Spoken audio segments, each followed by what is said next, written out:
Minsan, hindi mo kailangan hanapin ang sagot dahil ang puso mo matagal nang may alam. Tahimik lang itong nagsasabi.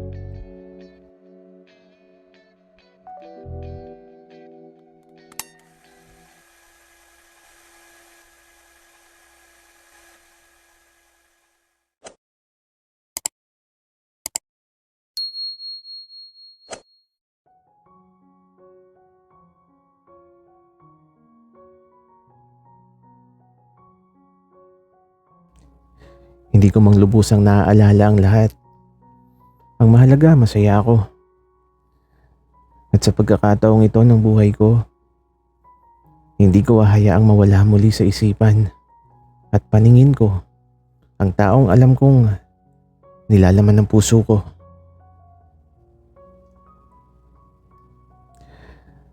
Pagbalik namin sa apartment ko, eto, nagmamadali si Akiro na pumasok sa loob. Nagtataka tuloy ako. Akiro, okay ka lang ba? Bakit ka ba nagmamadali? Kasi Gab, baka makita tayo ni Ibes. Baka magtaka yun. Akiro, jowa mo ba siya? Gab, ang totoo kasi gusto ko ni Ibes. Kaya lang sabi ko sa kanya may hinihintay ako. Pero sabi niya kung hindi na babalik yung hinihintay ko, andyan lang siya para sa akin. Ganun ba, Akiro? Di magpapakilala ako sa kanya na ako yung hinihintay mo. Baka magalit si Ibes. Akiro, alam ko, mauunawaan ka niya. Pero huwag kang mag-alala. Gusto mo, sasamahan kita.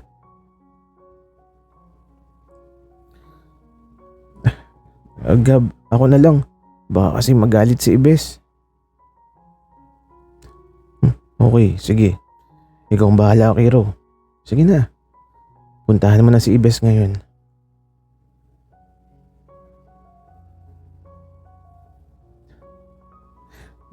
Gab, huwag ngayon. Akiro, ngayon na. Kasi kung di ka pupunta, bahala ka. Ako ang pupunta doon at kakausapin ko siya. Sige ka, gusto mo ba yun? Sige na nga Gab.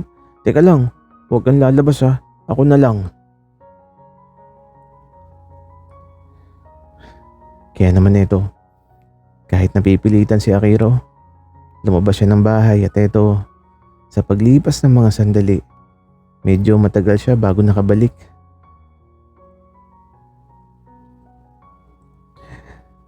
At sa pagbabalik ni Akiro, medyo nagulat ako kasi kasama niya si Ibes na nakatingin ng diretso sa mga mata ko. Nakatitig siya tapos ewan ko ba, parang susuntukin nata ako.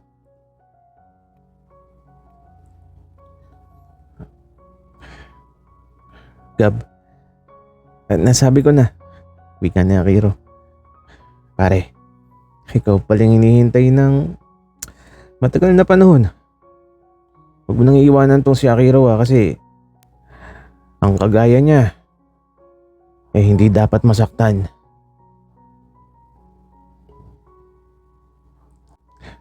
Oo pare, pasensya ka na. Salamat sa'yo. Wika ako. Okay lang yan pare.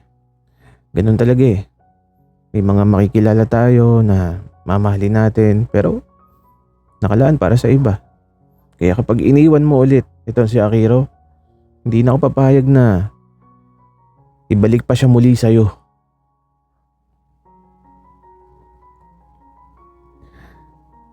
Napangiti na lang ako sa sinabi ni Ibes. Agad na din siyang nagpaalam at eto, naiwan na kami ni Akiro. Nandito lang kami sa silid ko. Nakahiga, magkayakap, at sapat na yung sandaling magkasama kami na masaya.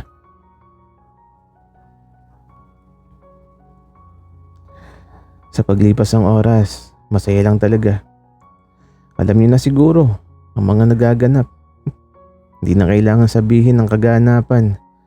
Malalaki na kayo at alam kong alam niyo na yun.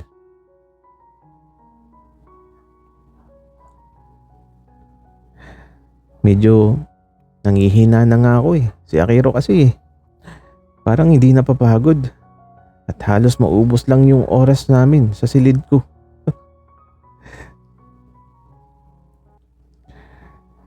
Dito na din natulog si Akiro at sa buong magdamag, naging payapa ang puso ko.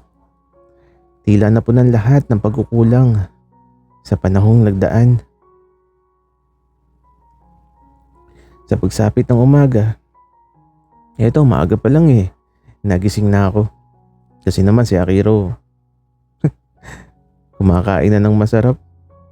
Ay nako talaga, di na siya nagsawa eh.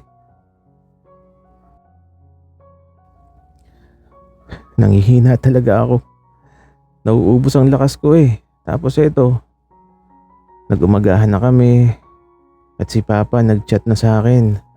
Pupunta na daw siya. Sasabay na daw niya yung pagbabayad sa lupa na bibilihin niya. Akiro, dadating si Papa mamaya. Gab, nahihiya ako. Bakit ka naman mahihiya? Eh matagal ka nang gustong makita ni Papa.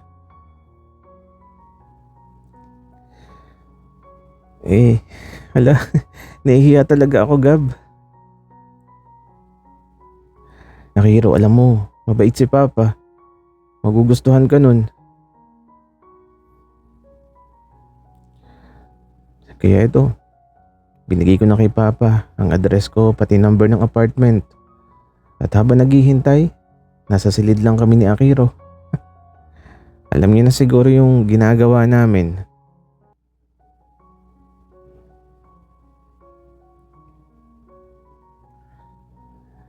Pero masaya lang kami.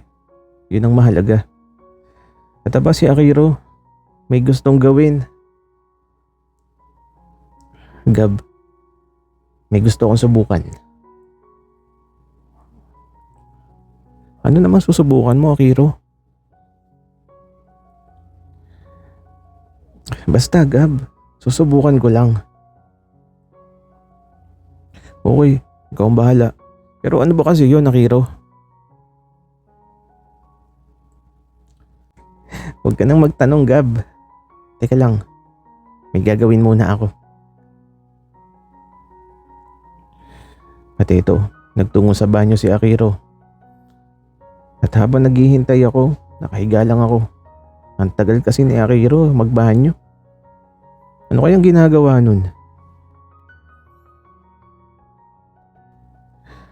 At nang matapos magbanyo si Akiro, aba, nakangiti siya na ewan ko ba.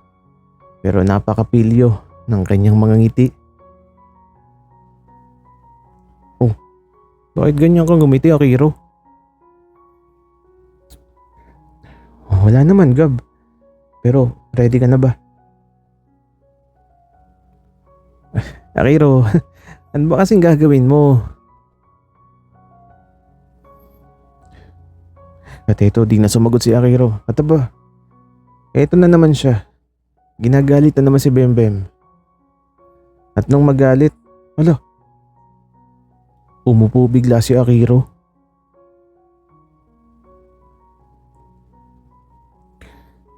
Hindi ko inasahan na gagawin niya yun. Tapos natatawa ako sa mukha niya. Nahalatang nasaktan ng sobra. Akiro, okay ka lang ba? Oo, Gab, kakayanin ko to. Mahal kita eh. At ayun na nga, nangyari na ang dapat mangyari. Tumagilid, tumihaya, lumuhod at dumapa. Alam niyo na yun, di na kayo bata. Kaya nung matapos yun, grabe, nakakapagod. At ito, maliligo na kami. Pinagpawisan talaga kami kahit malamig sa silid ko. Paglabas namin ng silid ko, wala. Nagulat kami pareho ni Akiro. Kasi naman, sa maliit na sala ng apartment ko, gagi, nakita ko si Papa na nakaupo at nakangiti habang napapakamot sa ulo niya.